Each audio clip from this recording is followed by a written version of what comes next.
आज आपको युद्ध के बाद पैदा संकट को लेकर सिंगापुर के प्रधानमंत्री की अपील के बारे में जानना चाहिए। मित्रों, सिंगापुर के प्रधानमंत्री लॉरेंस वोंग ने इसी महीने अपने देशवासियों को संबोधित करते हुए एक बड़ी चेतावनी दी। उन्होंने कहा कि युद्ध खत्म होने के बाद भी संकट जल्द खत्म नहीं होगा। सिंगापुर के प्रधानमंत्री ने यह भी स्वीकार किया कि उनका देश सप्लाई की मौजूदा दिक्कत से बुरी तरह प्रभावित है। उनके मुताबिक तेल की सप्लाई कम होने का असर एनर्जी सेक्टर तक ही सीमित नहीं रहेगा, इससे खाने पीने के सामान पर भी असर पड़ेगा। यानी लोगों को आने वाले कठिन समय के लिए तैयार रहना चाहिए। मित्रों, सिंगापुर एक छोटा सा देश है। इसकी आबादी महज 60 लाख के करीब है, लेकिन अर्थव्यवस्था के मामले में सिंगापुर बेहद मजबूत है। उसकी गिनती अमीर देशों में होती है।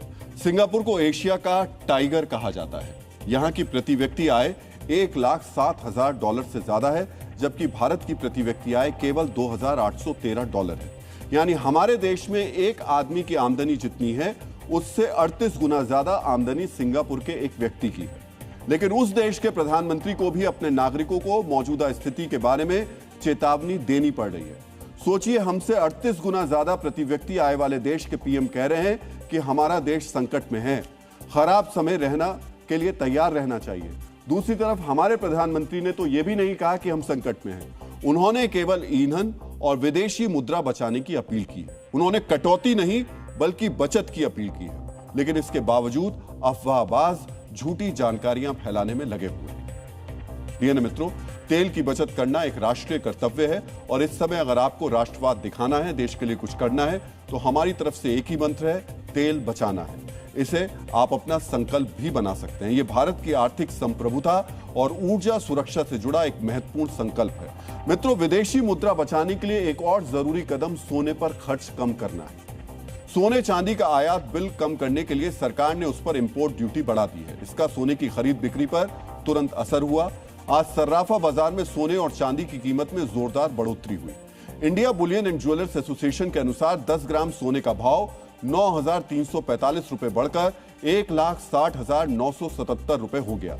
वहीं 1 किलो चांदी का भाव 22,853 रुपए बढ़कर 2,87,720 रुपए पर पहुंच गया।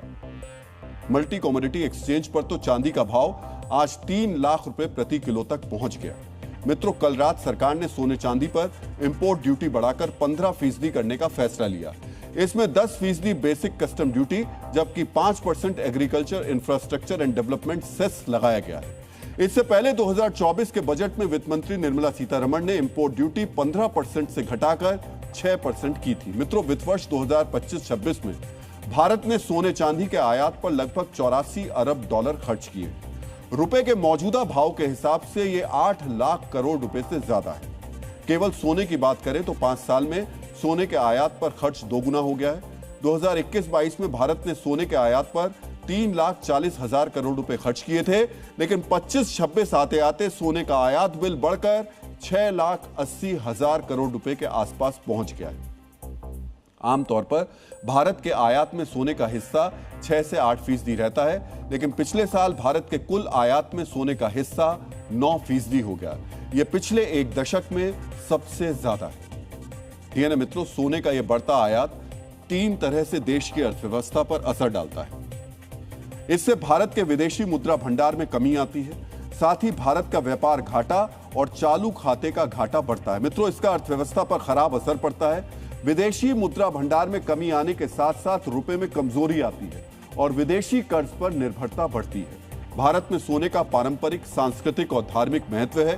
सोने के बिना आमतौर पर शादियां नहीं होती। ऐसे में कुछ लोगों के लिए सोना खरीदना मजबूरी है, लेकिन पिछले कुछ समय से सोना ज्वेलरी से ज्यादा निवेश का साधन बन गया है। इस साल की पहली तिमाही यानी जनवरी से मार्च के बीच भारत में लोगों ने 82 टन सोना सिर्फ निवेश के लिए खरीदा। इस तरह भारत में पहली बार सोने की इन्वेस्टमेंट डिमांड ज्वेलरी से ज्यादा रही है। मित्रों, जब सोना खरीदने से देश की दिक्कत बढ़ती हो, उस समय निवेश के हिसाब से नहीं सोचा जा सकता।